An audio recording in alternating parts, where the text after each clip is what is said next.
edition of postgraduate psychiatry series of lectures organized by the Department of Psychiatry, D.Y. Patil University.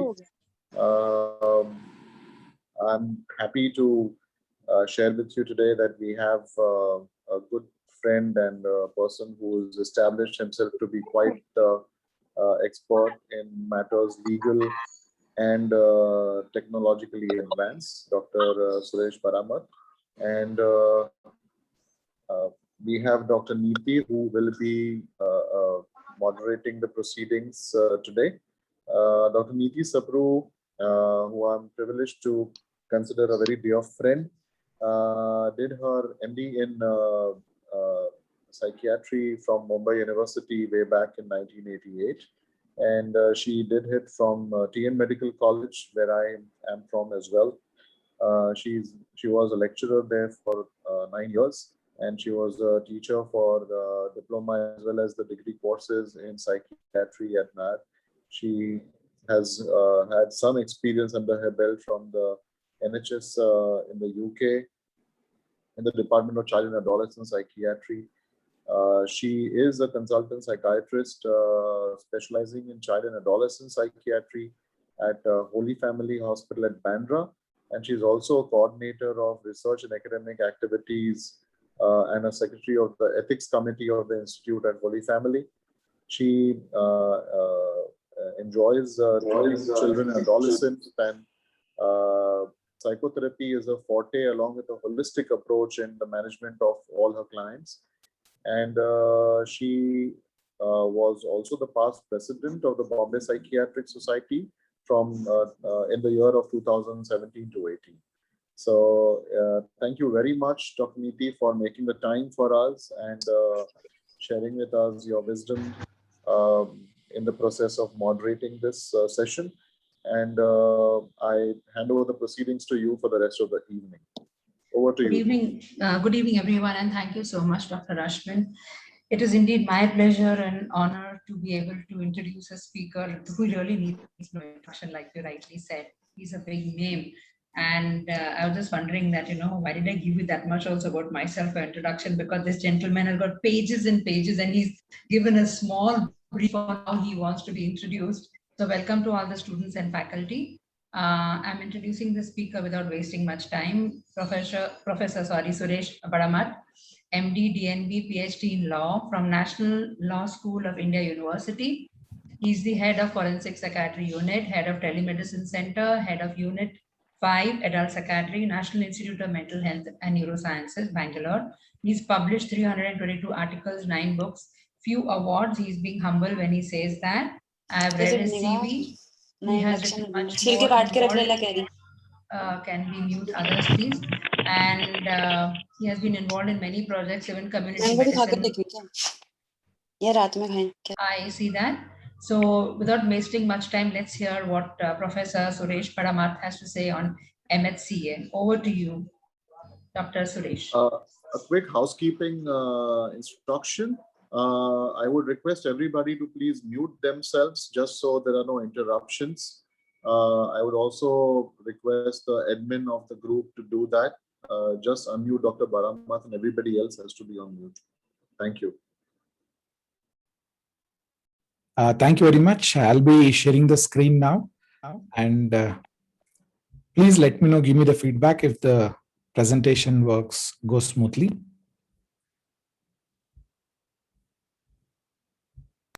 Hello, everyone. Today we are going to discuss about Mental Health Care Act of 2017. I'm Dr. Suresh Paramat, Professor of Psychiatry, Head of Telemedicine Center, Head of Forensic Psychiatry Unit, working at NIMHANS, Bangalore. Before I start my presentation, I would like to have a disclaimer. This presentation is for academic purpose only, not for legal opinion. If you want to have a legal opinion, please do contact an advocate. Conflict of interest? None. First and the foremost, why we required new Mental Health Care Act 2017.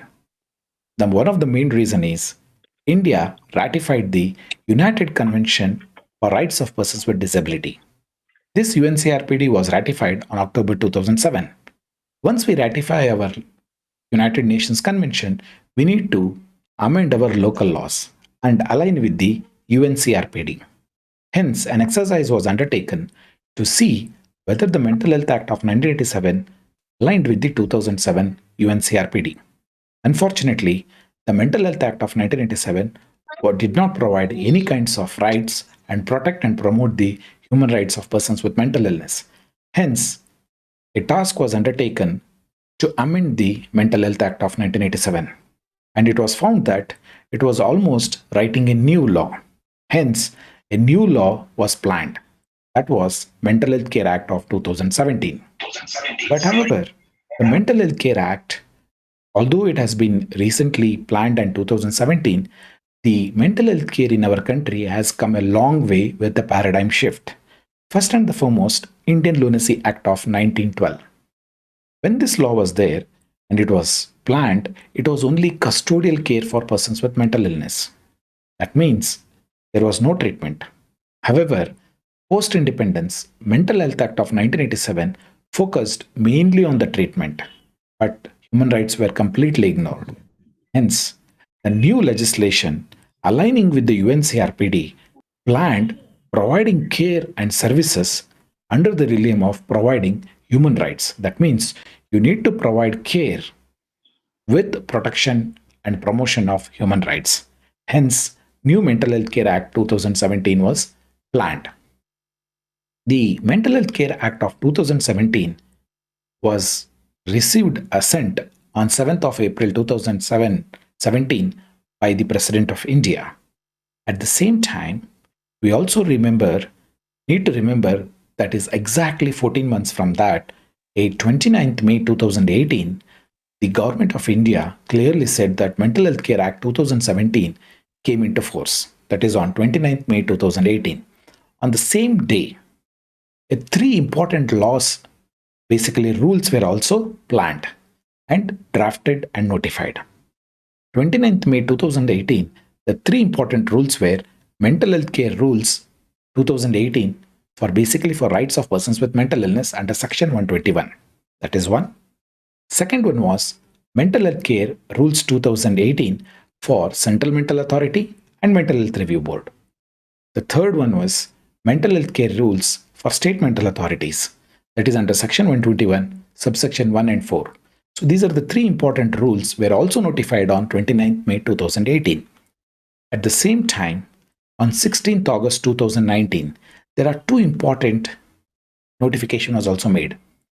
One was guidance document for mental capacity assessment under Section 81 of the legislation was also notified, and also essential psychotropic drugs were notified under Section 18, subsection 10. So these important landmarks also to be remembered. Further, recently on 18 December 2020, Central Mental Health Regulations were also notified. So these are the important timeline you should remember. At present, the Mental Health Care Act is in force. There are rules have been notified, regulations notified, and also guidance document, and also essential psychotropic drugs have also been notified. Moving further, the Mental Health Care Act 2017 has 16 chapters and 126 sections. The preamble of this legislation is very clear. It has two important objectives. First and the foremost is providing mental health care services for persons with mental illness. And the second important is to protect, promote, and fulfill the rights of persons with mental illness during the delivery of healthcare services.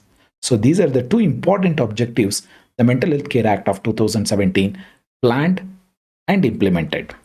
The heart and soul of the Act revolves in Section 5, that is basically Chapter 5, from 18 to 28 section. And it clearly articulated the rights of persons with mental illness. So that is the reason I call it as heart and soul of the Act. It starts from Section 18 to Section 28. Let's see what are those heart and soul of this legislation. First and the foremost, capacity assessment. That is in Section 4. Advance Directive, Section 5 to 13. Nominated Representative, Section 14 to 17. And Rights of Persons with Mental Illness, Section 18 to 28. So these are the important points, and the section clauses have been drafted and notified under this legislation. Let's see each one of them. Let's look into the mental capacity. As per the section 4, it's very clear. It says that every person being an adult has capacity unless proven. That means the law says everybody has capacity. If you say that he doesn't have capacity and would like to treat him against his wish and will, that you need to prove that the person do not have all these three. That is comprehension, understanding the information that is relevant to take the decision for treatment, admission, and personal assistance. That means he does not have comprehension, or else is unable to weigh the risk, appreciate any forcible consequences of lack of decision, or making a decision, that is accepting treatment, refusing treatment, what are the risks and benefits. He is unable to do that. And finally, communicating the decision. If he is unable to do this, then only it will be considered as lack of capacity. Then only the nominated representative will support the patient, and the NR signature is more than enough to provide treatment against his wish and will. However, it is not completely proxy decision making, it is supported decision making. Hence, Section 4 is an important pivotal role plays in the legislation. Hence, every point of time, whenever you want to do something against the persons with mental illness, against their wish and will, against their consent, capacity assessment is must. And capacity assessment guidance document has been notified under Section 81, subsection 1. Moving further, advance directives, Section 5 to 13. Advance directive is basically any adult would like to write in writing that how he should be cared and how he should not be cared. That means every person, every adult has a right to make an advance directives in writing. How he should be cared, how he should not be cared, and also he can nominate some of the nominated representative if he loses capacity. And this advance directives should be in writing and should be registered with Mental Health Review Board. Further, it has to be clearly understood advance directive shall be invoked only when the person loses capacity. That means Section 4, if a person loses his capacity, then you need to go and look into the advance directives. What the person has written, how he should be cared, how he should not be cared, and who are the NR which has been notified under this advance directive. And this advance directive is basically for mental health care only, not for any other purpose. It is only providing care and treatment for admission, for treatment purpose and rehabilitation purpose. And if any advance directives, if somebody has written anything contrary to the law, will become null and void. At the same time, once advance directive is written, it is not permanent. It can be revoked by the person by himself, or else Mental Health Review Board can also amend the advance directives if the family members challenges the advance directives in the court of law, that is in the Mental Health Review Board. Further, it's very clear, once the advance directive is registered under Mental Health Review Board and a person's has a mental illness, then it is the responsibility of the patient or the nominated representative to provide the copy of an advance directive to the psychiatrist. And the psychiatrist will be duty bound to follow the advance directives. Advance directives will not be followed during emergency treatment. And it has to be followed once the capacity is lost. Hence, a capacity assessment is must. And also, it is very clearly written, a medical practitioner or a psychiatrist shall not be held responsible for unforeseen consequences of following the advance directive. For example, if the patient has written that he has to be given haloperidol injection, and if the doctor follows that advance directives by giving injection haloperidol and the patients develop side effects, the doctor will not be held responsible. The doctor will be just following the advance directives. Coming to the nominated representative under Section 14 to 17. Every adult shall have a right to appoint a nominated representative. Nominated representative, the patient can choose either the friends, family members, or any person whom he likes, but he should be again a major. And NR who is being chosen should also accept the responsibility under the legislation, and it has to be registered under the Mental Health Review Board. If there is no NR has been nominated by the persons with mental illness, and these are the following people it will be considered by the mental health review board. And the law clearly says if the patient has not nominated anybody, then the relatives will be the first as a NR, that is family members. The next one is caregivers, paid, non-paid, or family members, suitable persons appointed by the mental health review board, or else if there is nobody is there and a person is wandering mentally ill, then it can be a director of the social welfare department of social welfare.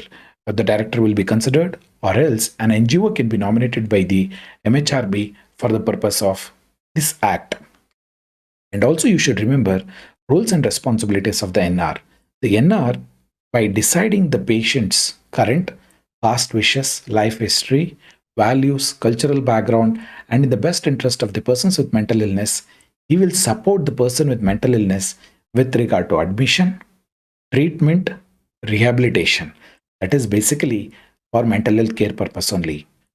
Further, he can seek information under what section the person is admitted. He can approach the mental health review board on behalf of the patient, and also to appoint a suitable attendant in the hospital for providing care. And also the NR can give consent for research. But please do remember, NR has a responsibility in providing the consent when the patient has lost the capacity to consent. Moving to the important point, that is rights of persons with mental illness, that is section 18 to 28. This is the heart and soul of Mental Health Care Act. Let's see what are those. Section 18, rights of persons with mental illness. Section 18 clearly talks about right to access for mental health care. That means the state has a responsibility to provide all type of mental health services, that is inpatient, outpatient, and rehabilitation services, and it should be affordable cost, quality, and quantity. If the right to access for mental health care is not available from community health center and upwards, that is taluka level and district level, the compensation has to be provided to persons with mental illness for seeking treatment somewhere else. That means the government has taken up the responsibility. And also, free treatment has to be given for the below poverty line patients or the destitutes. And also, here, right to access for treatment also means long-term care like rehabilitation services, supported accommodation, and sheltered accommodation has also been mentioned. Moving to the section 20, right to protection from cruel, inhuman, degrading treatment. If you look at the quality assurance publication by NIMHANS, clearly said that persons with mental illness in mental asylum or in the mental hospital was very, very bad. That means it was in a inhuman condition. Hence, this quality assurance came up with various recommendations which was upheld by the Supreme Court. Hence, these are the recommendations which have become a part of the Mental Health Care Act. First and the foremost is safe and hygienic environment for persons with mental illness in the mental hospital, adequate sanitary condition, leisure, recreational, education, and religious practices within the mental hospital, privacy and clothing, not to be forced to undertake any work in the mental health establishment. However, if he is being provided some rehabilitation for the purpose of reinforcement, some remuneration to be given, and that remuneration should be equally across all persons with mental illness.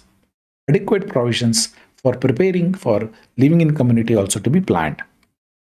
And also, persons with mental illness, when they are in the hospital, wholesome food, article for personal hygiene, in particularly women's personal hygiene is very essential.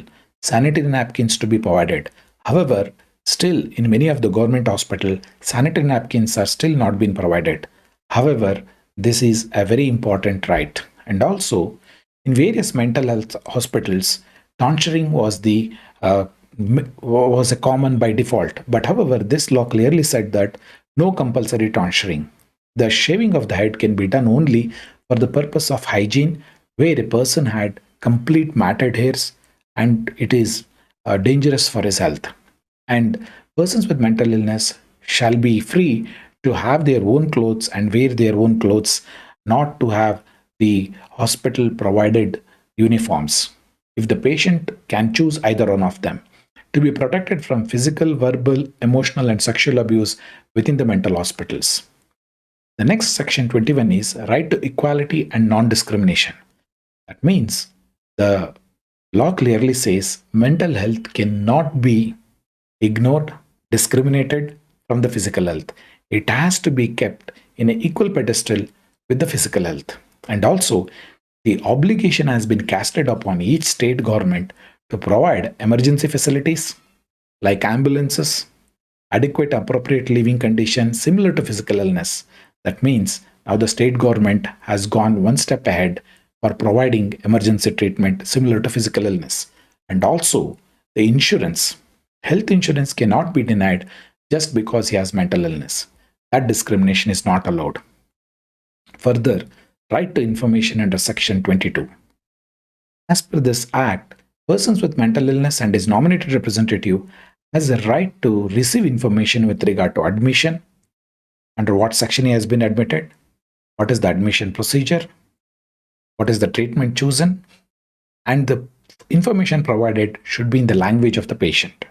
That is Section 22. Moving to the right to confidentiality, Section 23. This is a very important right which has been enumerated. It is the duty to keep all the information received during the treatment purposes should be kept confidential. Only person with mental illness has a right to know about his illness and to be given to him only, not to anybody else. And if he has lost capacity, only to the person the NR should be given. Otherwise, the duty of all healthcare providers to keep the information of persons with mental illness confidential. However, the exceptions, what has been clearly mentioned, is the information can be given to the nominated representatives if the patient is referred to other hospitals, to other mental health professional or health professional for providing treatment. If the person is very dangerous to others, so that person who is relevant, who is at the risk of getting harmed, should be informed. In medical emergency, in the interest of public safety and security.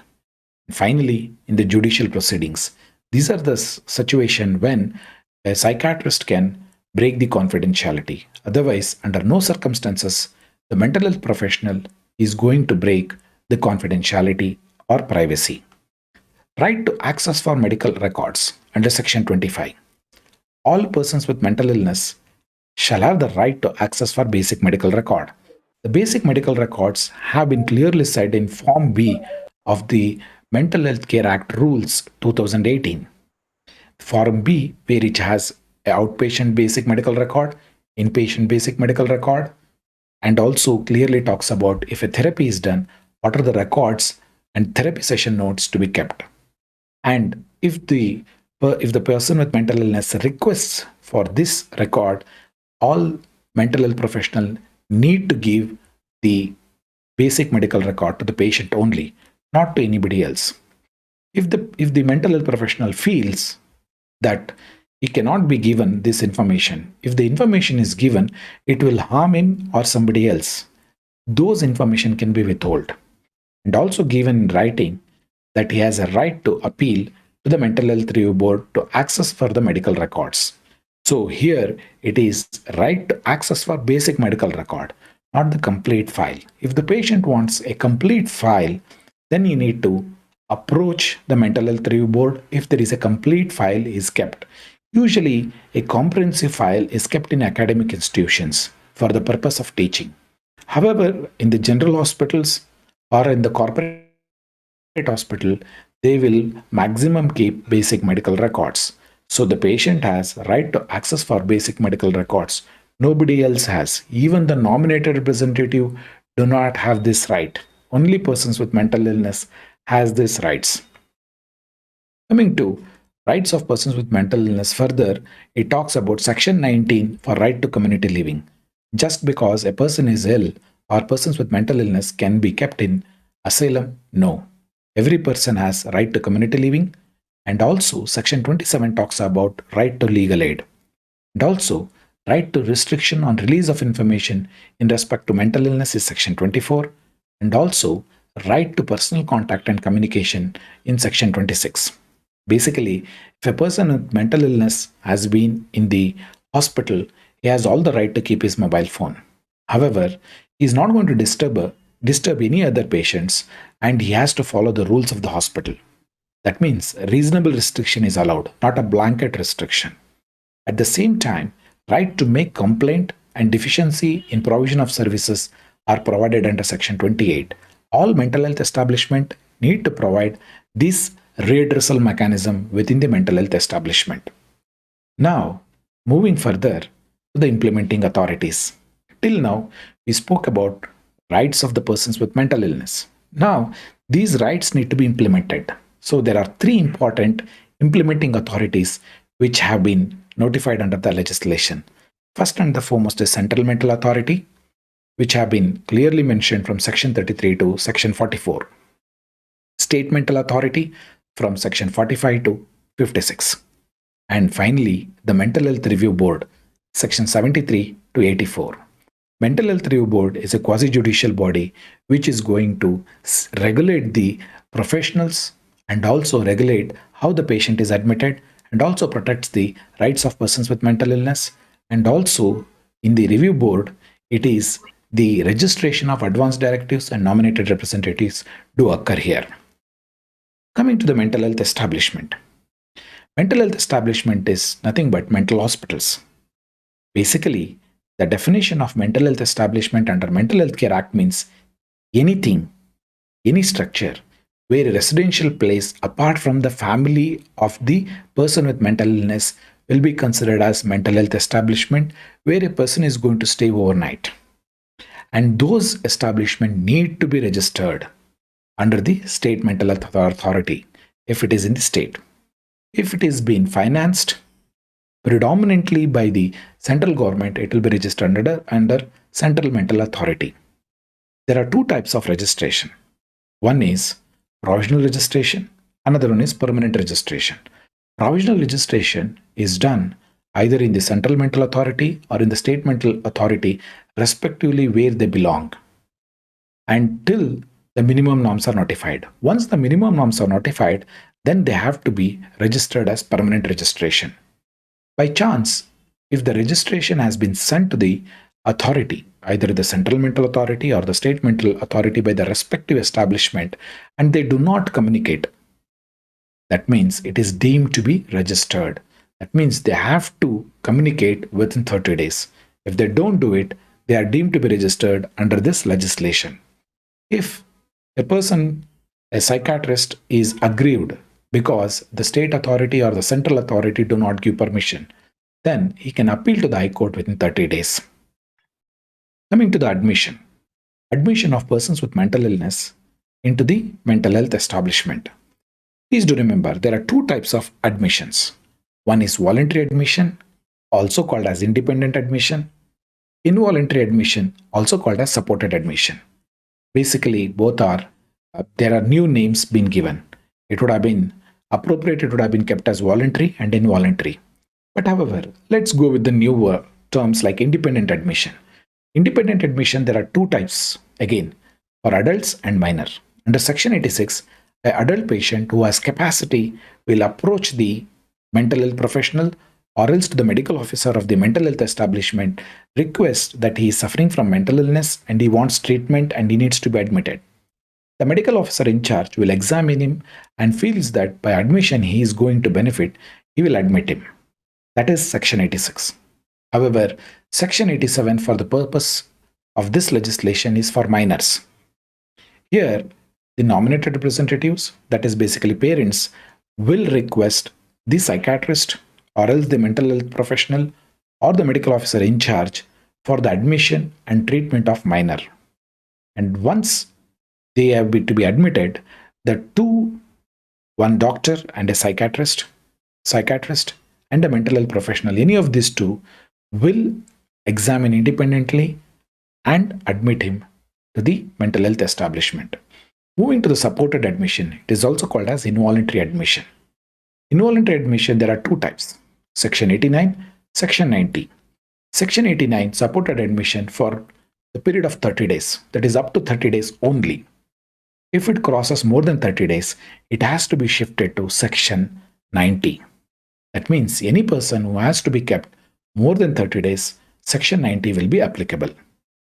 Here, under Section 89, a nominated representative will fill the form and request the medical officer or the psychiatrist in charge of the hospital for admission. The psychiatrist will examine him and also will request another mental health professional for the examination. Both the parties, basically both the mental health professional and psychiatrist, need to agree and to come to a same conclusion that he needs admission. Then only he can be kept against his wish and against his informed consent. From the consent from the NR can be admitted to the hospital for a period of 30 days. That is Section 89.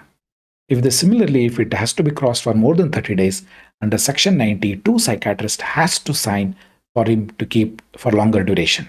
However, in both the situation, Mental Health Review Board needs to be informed that they have been admitted under this legislation in the mental health establishment. Again, you can see the independent admissions. Just as I said, Section 86 for adult, Section 87 for minor. Adult request for admission by himself. The medical officer will examine him and he is satisfied, he will admit. Within 72 hours, it has to be intimated to the Mental Health Review Board. For women and children, for 1 week for the adult male. For the minor, request from the NR, and patient will be admitted if two psychiatrists or a medical officer and a mental health professional or a psychiatrist examined him and feels that he needs to be admitted to the mental health establishment, and within 72 hours need to be informed to the Mental Health Review Board. Moving to the supported admission. Again, as I mentioned, Section 89 for less than 30 days, Section 90 for more than 30 days. Request by NR should be there. In the first Section 89, it will be psychiatrist and a mental health professional. In the Section 90, two psychiatrists has to examine him and say that he needs admission. Again, the Mental Health Review Board needs to be informed. Coming to the emergency treatment, that is, which I discussed till now as admission. If the person is in the community and he becomes violent, what to be done? The Mental Health Care Act has Section 94 clearly talks about emergency treatment in a community setting. That means it need not be registered, even at home, even on the road, even anywhere in the village, any part of the country. Emergency treatment can be given for a period of 72 hours. The emergency treatment should be instituted only when there is dangerous to self, to the person with mental illness, or dangerous to others, or he is destroying the property of others, and it is very serious, then only emergency treatment should be given for life-saving method only, for a period of 72 hours only, not more than that. And if the NR is available, that is nominated representative is available, consent should be taken. And emergency treatment includes treatment within at home and shifting the patient to the hospital also. That the whole period will be considered as emergency treatment. After 72 hours, the doctor has to decide whether he will admit under Section 86 if the patient gives consent and has capacity. If the patient refuses and he thinks that he needs to be admitted, Section 89 will be pressed. Coming to the prohibition and restriction. The Mental Health Care Act also prohibits certain procedures. For example, the prohibition is placed on psychosurgery, and the psychosurgery can be considered only after the consent from the person with mental illness and a mental health review board clearance to be taken. Further, restraint has been restricted. Restraint to be used only at the last resort. De-escalation should be planned. And if there is imminent threat, the chemical that is basically providing injection should be planned. If it is not possible, the last resort will be physical restraint, and it has to be authorized by the psychiatrist in charge. Further, the prohibitions also has been placed on unmodified ECT. Nowhere in the country unmodified ECT is justifiable under any circumstances. That means unmodified ECT is banned. Seclusion is banned. Sterilization for the purpose of treatment of mental illness is completely banned. Chaining, solitary confinement is been banned. ECT in minor is prohibited, but however, the consent has to be taken from the board, and also with the NR, the ECT can be given. That means it is not banned, it is regulated. These are the prohibition and restriction. Please be very careful when you do these prohibited procedures. Take appropriate consent, take appropriate permission from mental authority and mental health review board for these above procedures. Role of police and magistrate under Mental Health Care Act. Section 100, 101, 102 has been codified for the respective responsibilities. Section 100 talks about duties of the police officer in respect to persons with mental illness. If a person is found wandering at large in the area of the police station and the police believes that he has a mental illness and risk to self and others, dangerous to self and others, and the person is unable to take care of himself, in such a scenario, the police will take the person under his custody and inform if the nominated representative is available and produce that person directly to the public mental health establishment. And in the public mental health establishment, the psychiatrist will examine him and, if required, depending upon the situation, Section 86 will be used for voluntary admission if he had mental illness, or else if his illness is so severe, he will be admitted under Section 89. However, if there is no mental illness, then the person will be handed back to the police. Further, if the person has mental illness and there is nobody available, then it is the duty of the police officer to lodge an FIR of a missing person and to trace the family members. This is a very important duty casted upon the police to search for the family members. At the same time, the station house officer shall have a duty to trace the family members. It's very essential. Please do remember that. Further, in Section 101, reporting to the magistrate. If any person in the area believes that a person with mental illness has been ill-treated or neglected, shall report to the police. Further, even a police officer comes to know and believes a person with mental illness has been neglected or ill-treated, will take that person into custody and will produce in front of the magistrate telling that this person has been neglected and ill-treated. The magistrate will issue a report telling that please produce him in front of the magistrate. Once the person is produced in front of the magistrate will examine him and issue an order under Section 102. Section 102 is basically admitting a person with mental illness into a public health establishment. And here it is only for 10 days, not more than that. After the 10 days, the psychiatrist or the medical officer in charge of the public health establishment will decide to press Section 86 or 89 or 90, depending upon the situation. That means it is the responsibility of the medical officer after the 10 days. Coming to the penalty. See, Mental Health Care Act has been drafted and notified for the purpose of protecting the rights of persons with mental illness. So let's see the penalty. Mental health establishment, if it is not registered, under Section 107, for the first contravention, 5,000 rupees to 50,000 rupees fine will be given.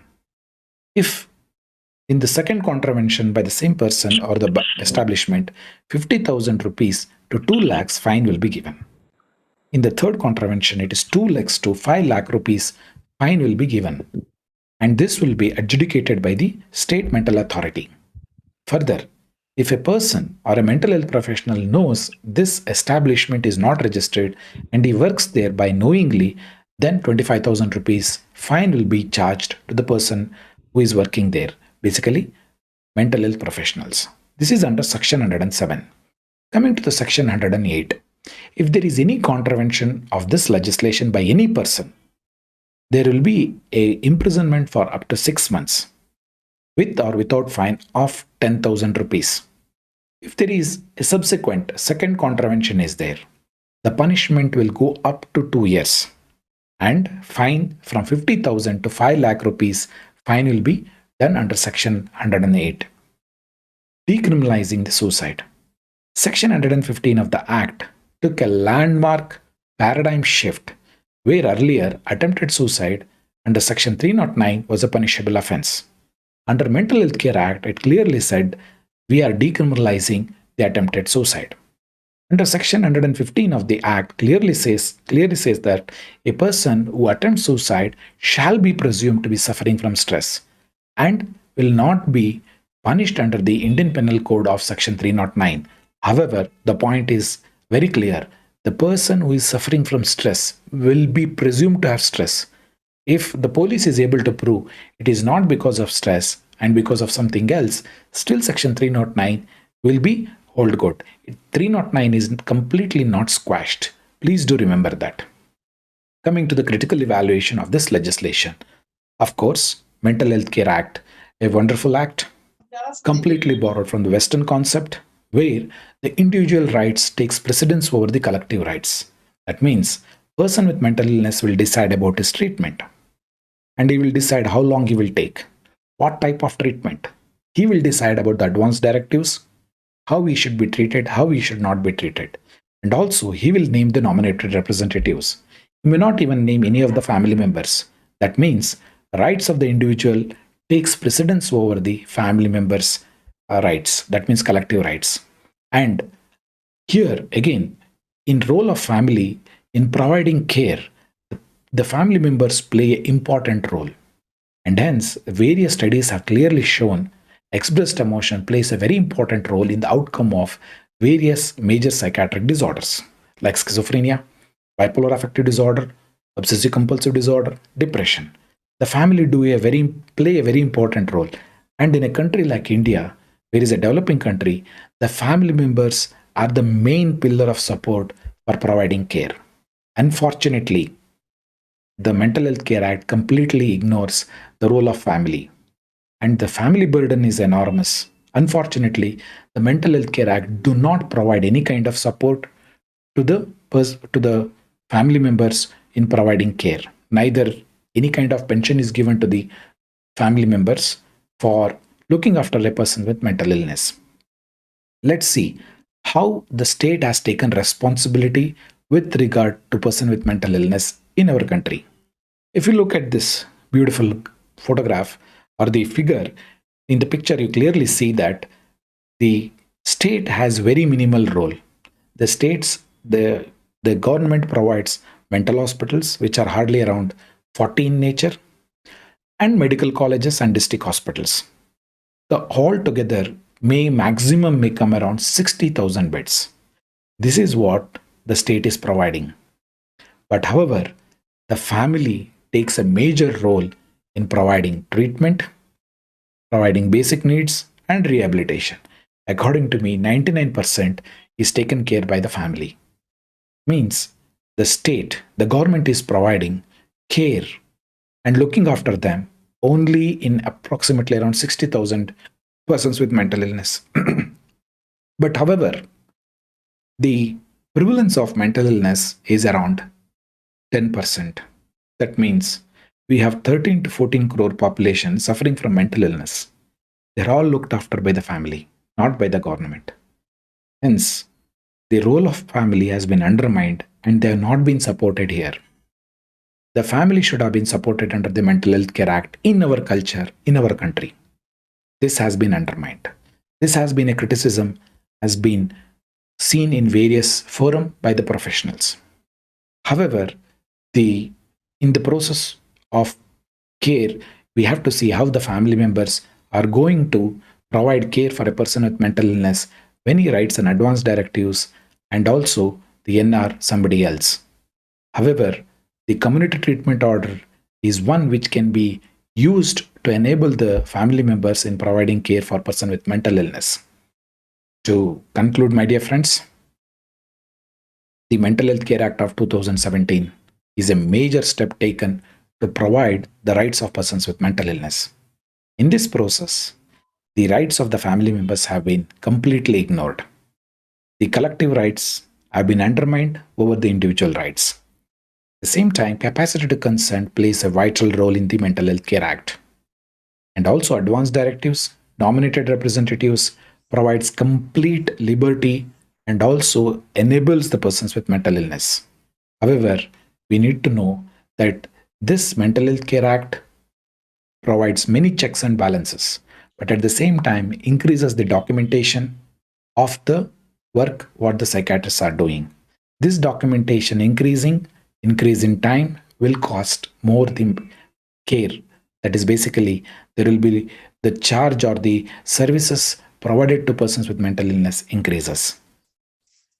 Defensive practice is going to increase because person with mental illness can give complaint against the psychiatrist to the mental health review board if there is any violation, or else if any treatment is given against the wish and will of the persons with mental illness, unless if there is capacity is lost and the NR gives consent. And also there are many hospitals may refuse to treat person with mental illness, telling that they have not have any registration, or else basically the license have been not proclaimed or taken. And also this manpower for providing care is very less in our country. That means the family members are the only people who are going to provide care for persons with mental illness, and family members need to be enabled by providing compulsory community treatment order, so that person with mental illness takes treatment by the family members bringing him to the hospital whenever there is a chronic illness. Finally, Mental Health Care Act is a massive step in the right direction. This rights-based approach needs right amount of commitment from the state government, and also there is a need to enhance the manpower to fulfill the obligation of right to access for treatment, both IP, OP, rehabilitation, medications, and also geriatric and child care to be provided from community health center and upwards. And this obligation has been taken by the government through Mental Health Care Act.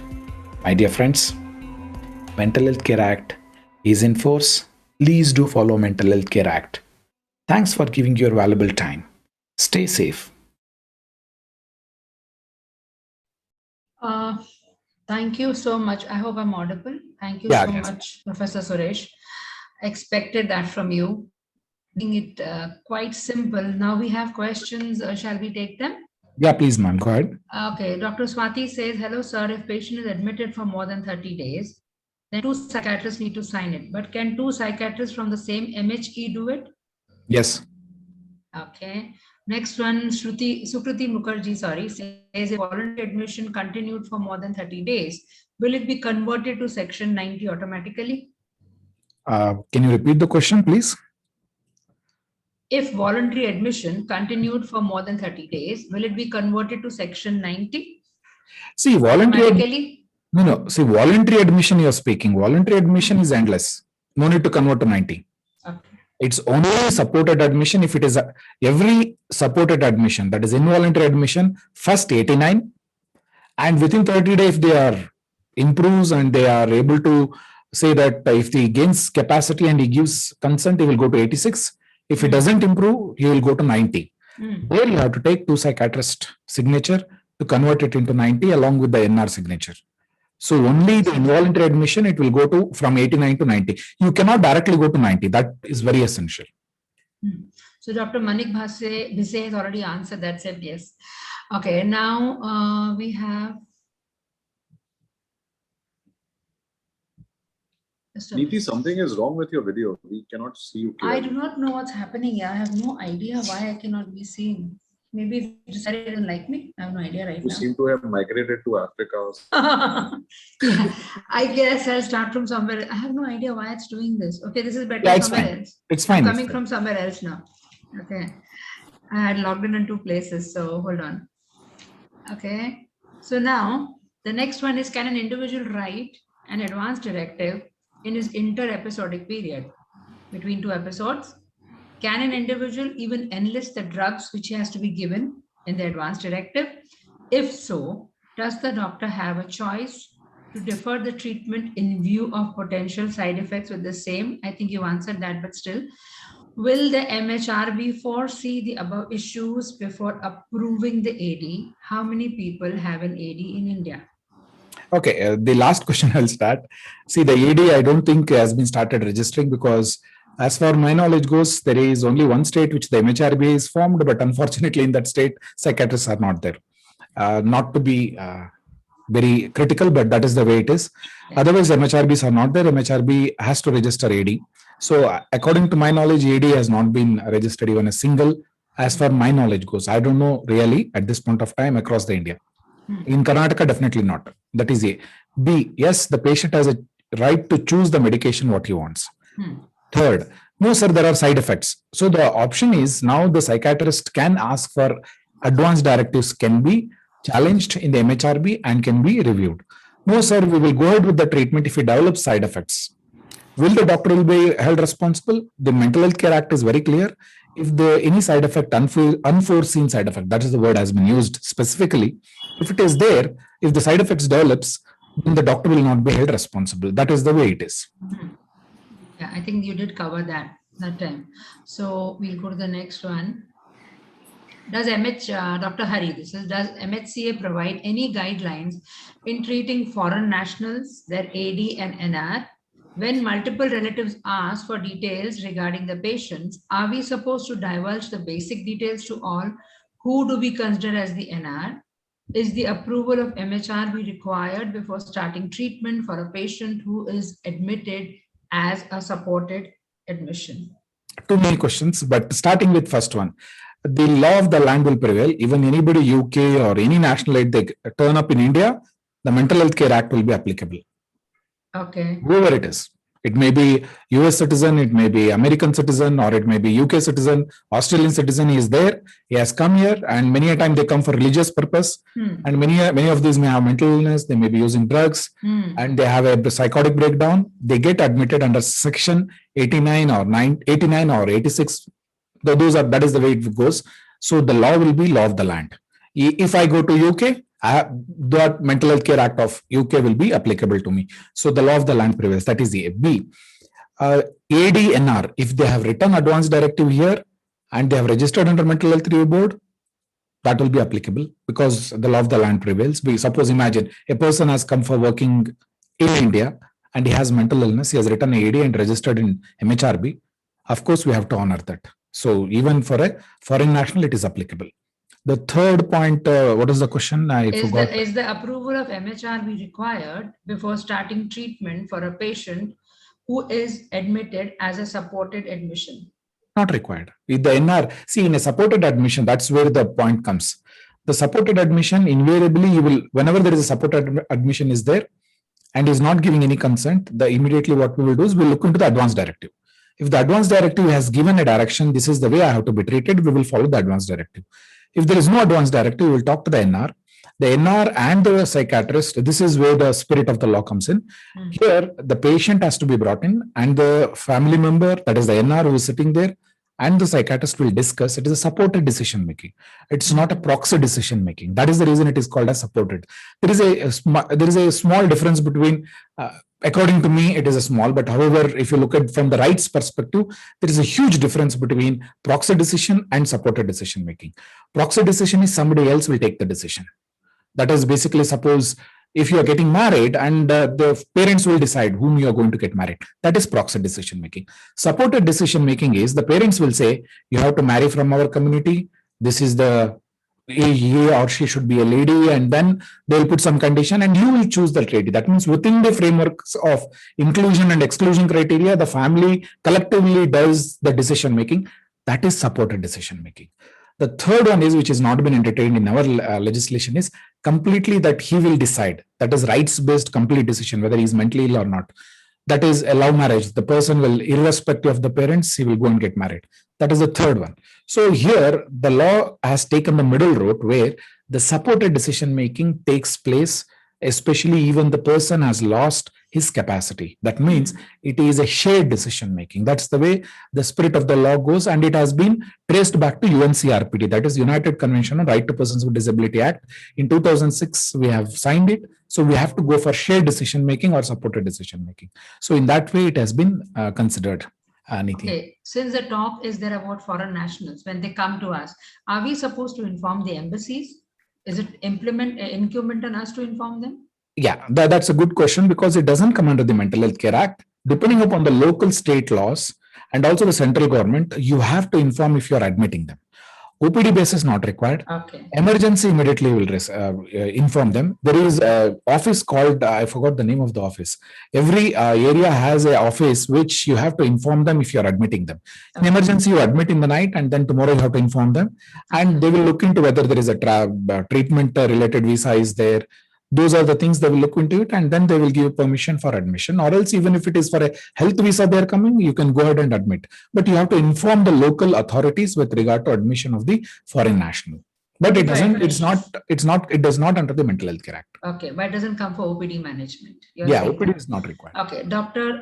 Shadma is saying, do private psychiatric hospitals need registration? Definitely. And if they do not have, what do we do? Because very often that's the dilemma. You know, when you see a patient referred, like it's a consultation liaison psychiatric, then what do you do? Because as per this law, not more than 72 hours, you're supposed to see the patient. So if I see now, I can maximum see within 72 hours the patient again. But third time, if I'm required to see a patient, what happens? See, patient is seen in ICU and then transferred to the ward. What happens? See, they say it's a very dicey situation. In one hand, we can see it's like this. This has been debated many times. On one hand, we can say, the law is very clear. Wherever you are going to detain a patient, it has to be informed to the review board and it has to be registered. If you are detaining means you are admitting against their wish and will. No, sir, I will admit only mild cases. This is one argument many of our doctors are, psychiatrists are placing. Yes, well and good, you can argue in the court of law, but suddenly imagine the patient becomes severely ill and he commits suicide in the same ward. Now you can't say that, no sir, I did not expect this. So this is the argument comes. And many a time our own psychiatrist, there is, again, if you look at the whole Mental Health Care Act, we find two types of psychiatrists in our whole country. One of them will say everybody should register because I have registered. I am running a mental health establishment. I am meeting all the criteria. So everybody should register. There are some few psychiatrists who do from one hospital to another hospital, they go. Sir, why are you making us to register? Because wherever I go for general psychiatry practice, I see on OPD basis, or I admit, or the patient is admitted in ICU, I go there and I'll just give a consultation and I'll come back. So there's a thin red line between whether to register or not register, but the spirit of the law is very clear. Wherever there is a supported admission is there, it has to be registered. You are detaining somebody against his wish and will, that area to be notified. So the mental health review board should know where that person is admitted. If something goes wrong, the MHRB can investigate. If they have not done it, the MHRB will decide depending upon the case by case basis. But if you psychiatry, sorry, anywhere consultation liaison in medical, like a reference is same thing. So if the hospital is not registered, we cannot see the patient more than 72 hours after the first consultation. I would rather say that it is interpreted in that way. So it's like 2 times in the ICU and the patient comes to the ward and later on there's a call given again. You're not supposed to see that patient. You have to, in the first go only, you will mention that, yes, this person is having so and so person and is definitely falls under mental. Again, see, this is a very debatable issue. It has been discussed. Somebody may say that, sir, it is only a mild depression or some minor panic attacks and is admitted for MI. So I'm saying it doesn't qualify under as so-called persons with mental illness as per the definition of Mental Health Care Act. See, it's everything goes smoothly. Something goes wrong.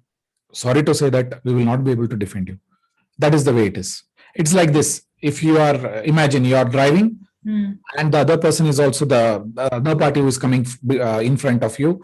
He is drunk and he doesn't have DL. You have DL. Or imagine you also don't have DL. Both will be booked for not having DL. Correct. So you may say, sir, I have parked the vehicle. I was sitting in the car waiting for somebody else. The police will say, sorry, you don't have DL. You are sitting in the driver's seat. We will consider you that you are abating something. So in that way it goes in. So I would rather say request my professionals as a legal, this is my suggestion. That is the way I would rather put it. Please insist for the registration because in the long run it helps. But however, if people want to take risk, it is their choice. And legally, I would rather not say, because many a time people cross the road telling that nobody police is there, traffic, whether it is red or green. But the police is there, you'll be caught. So that is the way it goes. Okay. From someone, I don't know, the name is not here, some Galaxy C8, sir, in section 90, subsection 9, number of days a person can be kept is mentioned as 90 days. And subsequently, it can be extended to 120 and later 180 days. Can you clarify whether it's 90 plus 30 plus 60 or 9 plus 120 plus 180, total 390 days? So it's like this. First, under 89, it goes up to 30. And once the 30 is crossing, immediately you apply, go for 90. That means it's not 30. 30 plus 90. It is 120 it comes. So once the 90, see again, the numbers counts like this. First 30, 90 is added again. So again, if the person even after 90 days also it doesn't improve, you will apply again, you will get fresh 120. It's not that only 30 added. Again, in spite of 120, that is, see, first 1 month, I would put it in like this. First 1 month, it doesn't improve. That is under 89. You will get, when you apply, you will get 3 months, 90 days. Even if it doesn't improve, you apply again, you will get 4 months again. That is, you will go up to 7 months. 8 months, sorry. Then onwards, it becomes 180 days. But the catch is very clear. You have to do capacity assessment every 2 weeks once. And you have to have that clearly mentioning that he doesn't have capacity. If he gains capacity, you don't have any way to keep him under 89 or 90. You will shift him under 86. He gives consent, you will keep him. Otherwise, you have to discharge him. Okay. In CMHA 34, subsection 1, no psychiatrist except one into bracket G. I do not understand. G, right? Even that could be a neurologist as an NIMHANS, which are the institutes coming under G. Sir, in section 26, patient has a right to keep mobile. If he is paranoid and supported admission, he might call police number 100. Yeah, this happens. Yes, he has all the right to call the police because there is a clear section 27 talks about right to legal aid. He can even call the legal aid. I would rather put the legal aid number. Let him call so they can come and verify whether he has illness or not have illness. Who knows? He may not have illness or he may have just a paranoid. He has all the right to call the police. Okay.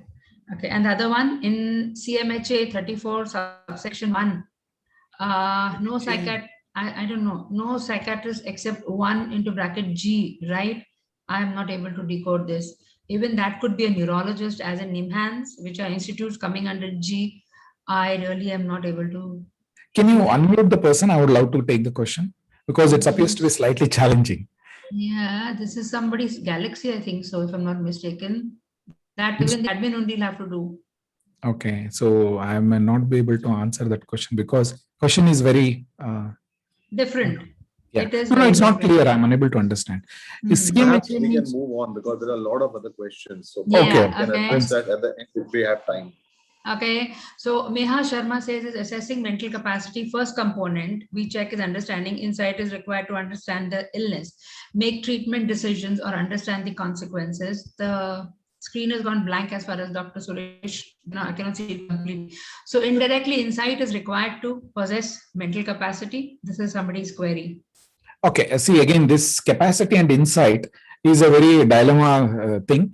Invariably, in the US, what is happening is in some of the states, insight plus violence, absence, insight, and violence is there. They will consider it as some of the court rulings. They have clearly said that we will treat him against a wish and will. But unfortunately, insight and capacity do not go hand in hand. For example, a person who is using alcohol, okay, his ADS is there, but he says, it is my choice, I will drink, or I don't have any problem. Who are you to treat me? Absent insight, but he has all capacity. Delusional disorder. He suspects his wife or the husband wife suspect the husband, but the capacity is there. She is working in maybe a bank manager, and she may be even a police or a lawyer or maybe a magistrate. Even there is a delusional disorder, absent insight, you can't do anything because they have a capacity. So this is a very dicey situation. Insight and capacity do not go in hand with regard to legally, I'm telling you. But if you look at the literature clinically, whenever there is absent insight, we have one of the article which we are going to publish now. One of our student has done the thesis. There we have found that absent insight and capacity absence goes hand in hand. But again, it's again, there is, when we control for a severe mental disorder, it goes off. But if you don't control, it stays with the insight. So that's the problem. But here it's a very dicey situation. On the case by case basis, the MHRB will take it up. The insight and capacity cannot be equated. Okay.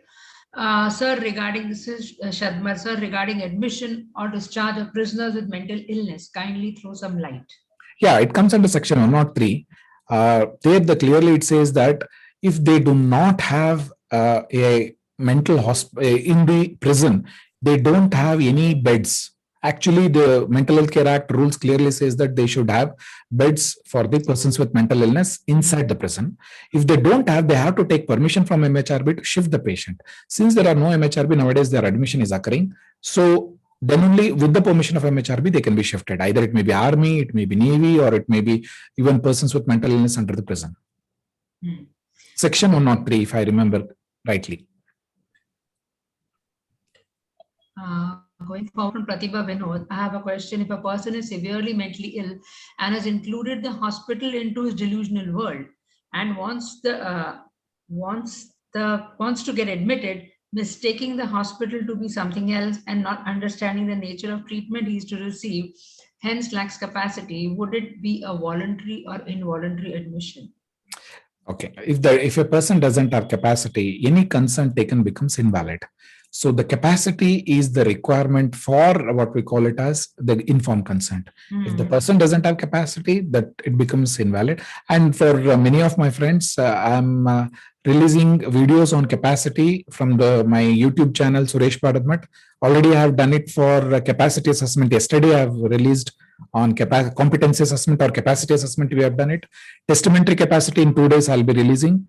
2 more videos are coming on that. So you can subscribe to the channel. You'll be able to get those capacity assessment and also testamentary capacity videos. Even all these Mental Health Care Act videos are available. Okay, then some Eben Joseph, he says, what happens if the NR of a person is also a PWMI and his or her capacity is challenged? Then can we request to the MHRB to do the procedure? Any amendment into the either AD or NR, the MHRB should be approached. Okay. Can psychiatrists provide emergency treatment as per MHCA? I think they can. Yes, section 94. It's very clear. Yeah. From Dr. Prakash Jain, this is again regarding the liability of psychiatrists in AD. It may sound too technical, he's saying. Psychiatrists shall not be held liable for any unforeseen consequences. Does it mean the expected side effects will not be considered as unforeseen? Of course. See, the word is that's a very catch. Foreseen, unforeseen. It mentions as unforeseen. Yeah. If it is a foreseen, side effects are there. Imagine a patient has written haloperidol, okay, Deconate. I want haloperidol Deconate, and he's going to develop TD whenever he has taken. Now the doctor has to say, sorry, I can't give you, the TD will develop, and you have to explain to him. But he continues to insist. There are 2 options. Best thing is if I'm in his place, I would rather say I will not be able to give you. Please, I will challenge it in the MHRB. That is the way it would be best, because that is a foreseen side effect is there, because in the past he has been developing TD or maybe a severe EPS. I would rather go and not give the injection. So foreseen, unforeseen, that is the word. Unforeseen means I have given haloperidol because he has written, I did not know that he had never had these side effects. So he has developed, I will not be held responsible. Okay. Also, if a psychiatrist is supposed to challenge the AD in MHRB, what about the treatment supposed to be given meanwhile? Can it be under emergency section? Yeah, very good. This is an amazing question. In Central Mental Health Authority, we have regulations we have discussed about this. We have clearly mentioned that if there is a delay in the decision taking by the MHRB, the psychiatrist will continue to treat till the MHRB takes a decision. Okay, Pratibha Vinod also had a question. If a person is severely mentally ill and has included, that's already gone. I'm sorry, I am going up. Okay. From Jamshed, any scales available to assess capacity? Oh, again, there is a video I have done it, capacity assessment under Section 81 of Mental Health Care Act. The video has already been released. It is available in my YouTube channel. I will type it here so that all of you can subscribe to the channel. That will be good. Yeah, so that is basically, if you go to the YouTube and type it Suresh Bharatmat, you will be able to get my videos. So there, all the what we call it as, this is, I'll just share the screen so that you will find all the what we call it as the, Ayushman Bharat. Okay. This is the YouTube channel. So all the videos are available, including for Mental Health Care Act. I have done almost. I think once we type your name, it will come in, right? Yeah, right. So yeah, we could do that. So you will get all the videos. So you can, what we call it as, find those videos, use it as and when required. Even today's video was pre-recorded, and so I was able to play it directly. Okay. That's great. So from Hari, when multiple relatives ask for details regarding the patient, are we supposed to divulge the basic details to all? Who do we consider as the NR? See, again, the NR is very clear. The patient has to write it one. That is the way it goes in the AD, advanced directive. He will name them, you will consider them. In the absence, he doesn't name them. Invariably will be the, if he is married or if he or she is married, spouse will become the first, and then the parents. If he's unmarried, the parents will take the first stand. So you will release the information if the patient has lost the capacity only. If the patient has capacity, you are not going to discuss with anybody. Okay. So that's very clear. So if the patient has capacity, you are not going to divulge any information, and even the records has to be given. Again, see section 25 of basic medical record, the wording is very clear. Every person with mental illness has a right to basic medical record, nobody else. That is the way it is interpreted. So every person with mental illness, that means you're not going to give it to anybody. It is only to the person with mental illness with regard to records, with regard to providing information under what section they have been admitted and how they have been admitted, what medication you're going to give. Those information sharing will be if the person has lost the capacity.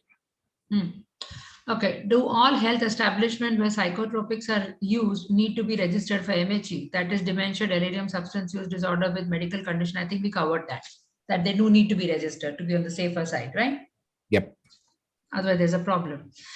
Now, some Dr. Alokik Agarwal says that can someone who has capacity to consent but has risk to harm to self, example, recent suicide attempts, secondary to, let's say, borderline PD, can they be admitted under section 89?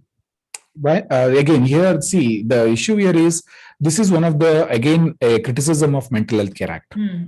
See, when you admit a person under section 89, telling that he has a risk, okay, the capacity should not be there. That is one of the important criteria.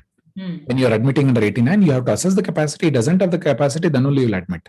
If see that the criteria for admission under 89 is, he does not have the two important criteria comes in. One is severity criteria of the illness, that is unable, that is dangerous to self, dangerous to others, or else unable to take care. That is one. Second one is capacity criteria. So these both should be met for admission. Suppose if he has a severity, but he has a capacity, he is refused. If he gives consent, he will go under 86. If he doesn't give consent, can I put under 89? And he will challenge I has capacity. And every week you have to assess capacity. And you have to say once he gains capacity, you will admit him under 86 or else he will be discharged. It's a very thin line how to go about. As the case evolves, the court will decide, and on that basis, it will be evolved most probably. That is the way it goes. It's a very gray area, if you ask me. Yeah, but here he's asking, can he be admitted in the first place under section 89? Because once you're admitted, you can go through that process. But can such a person who has the capacity, the example that is given, but risk to self? But I think the risk to self or harm and suicide attempt, like he's saying, say, example he's given borderline PD, is not a sustained risk.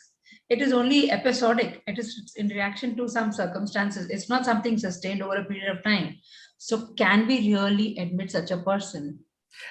See, Dr. Neeti, I would rather move to one more, like suppose if it goes to the court of law. Imagine Dr. Alokik has taken a risk. No, I will go and admit him. Okay, and he has attempted just 1 week prior. If that is the case, more than Mental Health Care Act, I will take refuge under the Constitution of India, telling that Article 21 is clear, is right to life and liberty. So if the right to life is at risk, I am going with the Constitution. The court will be very happy, telling that he is trying to protect the Constitution. Mental Health Care Act comes below the Constitution. Yeah, correct. You are going towards the Constitution, definitely the Dr. Alokik, but he has to clearly have the documentation he had attempted and all those. If he has good documentation to save anybody's life, please go ahead. You will be protected if you ask me. Okay.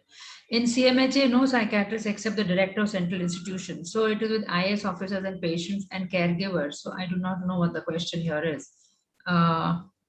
Okay, most probably the CMHA has one of the problem is this has been discussed, but anyhow, this is contested in this Mumbai High Court also, the IPS versus the Union of India, where they have contested CMHA. There is no private psychiatrist. There is no psychiatrist. That is one of the challenge has been placed. But however, they have mentioned that there is a psychiatrist representing the Central Institute is one they have mentioned. So that is where they have been there. And but there is a clear-cut mention of clinical psychologist or psychiatric social worker.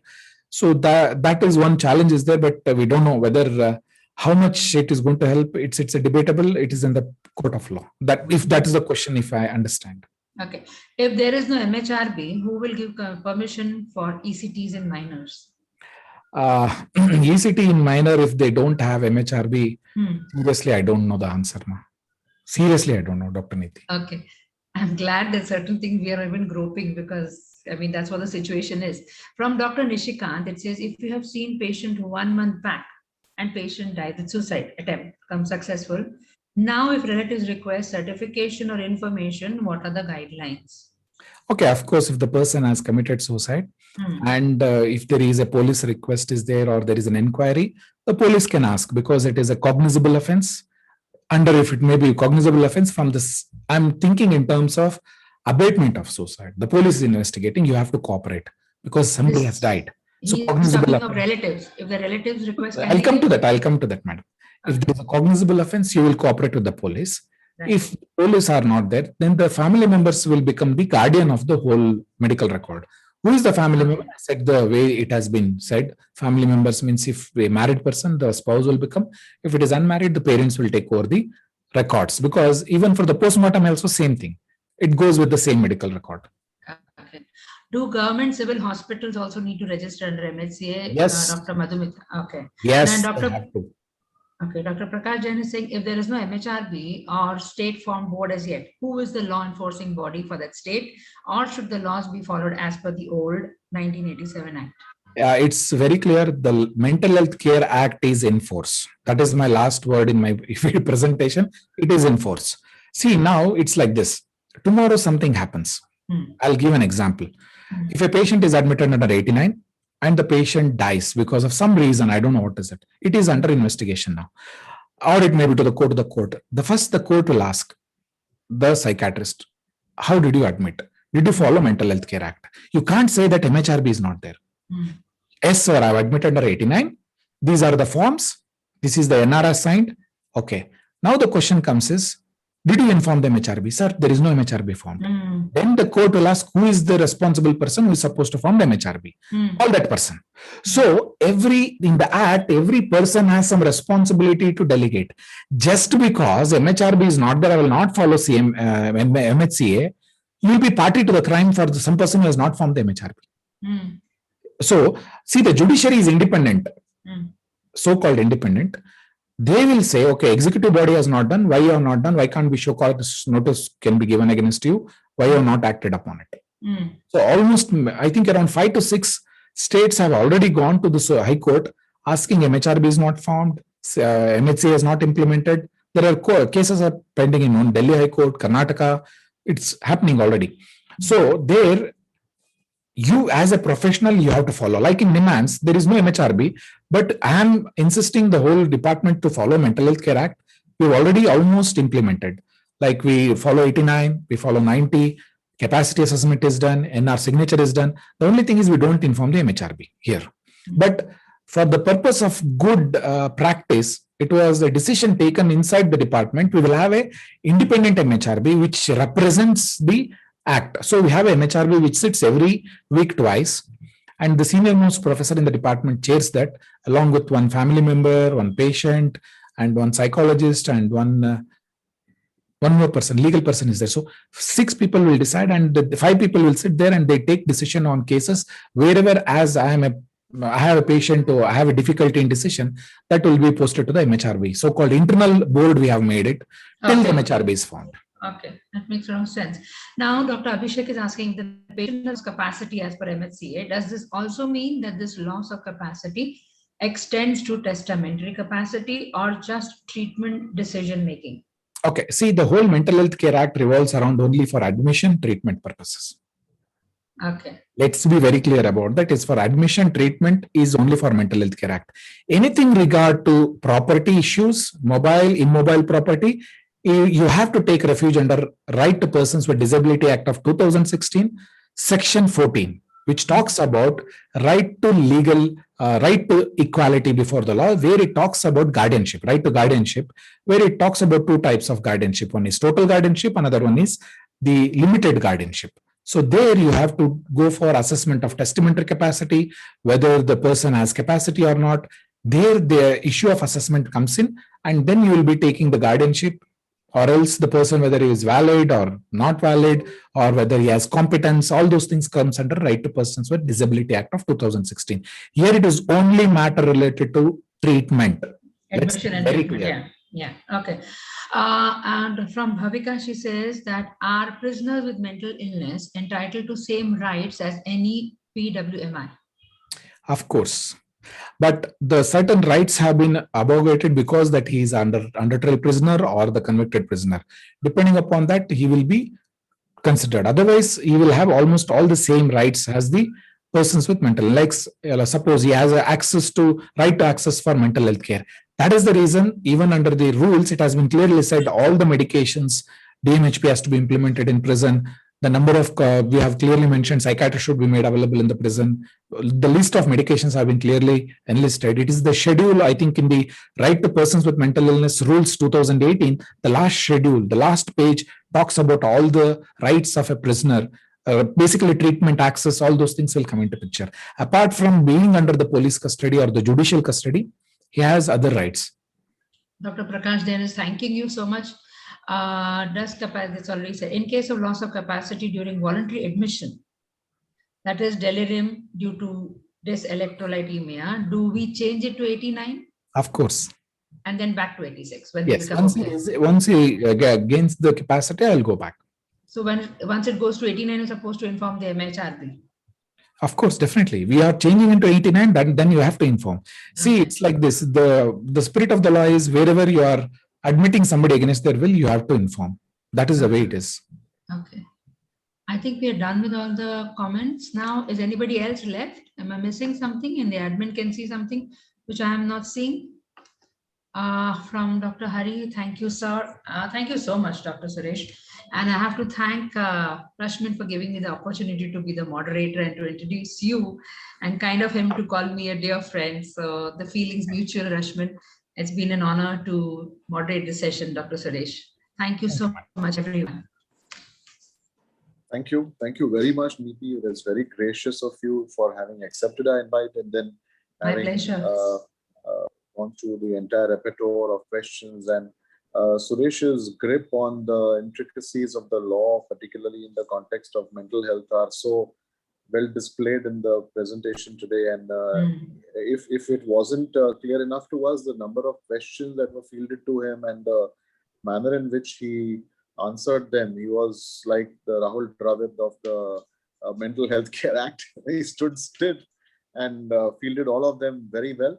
And it was really an enlightening session. So great. Thank you very, very much. Thank you. I hope we will be able to get you back for some sessions in the future as well. Suresh as a speaker and Neeti as a moderator, chairperson, and maybe a speaker as well sometime in the near future. I'd love to have the combination we have right now. It's really nice. Great. But thank you once again, both of you. Thank and you. It was really kind of you to take the time for our postgraduate students. And I'm glad to say that your reach has gone well beyond postgraduate students. We've had consultants of every hue and color from across the entire country, from people who just passed out last year to all the way to Dr. Wahia, who had joined for a bit as well. So clearly we seem to be doing something right to be able to engage people from every spectrum. And I thank both of you for having contributed in a very, very effective manner today. And of course, Thank you so much. thank all the postgraduate students and all the senior faculty and consultants who joined in today, for making the time and being able to glean from this series whatever you can to help you with your practice. And of course, my indebtedness to Sun Pharma for having provided an unconditional support and education grant for this program. And I bid you all a good evening, and we look forward to seeing you back next month for another interesting lecture. Thank you, everyone. Have a good day. Thank you. Thank you for watching.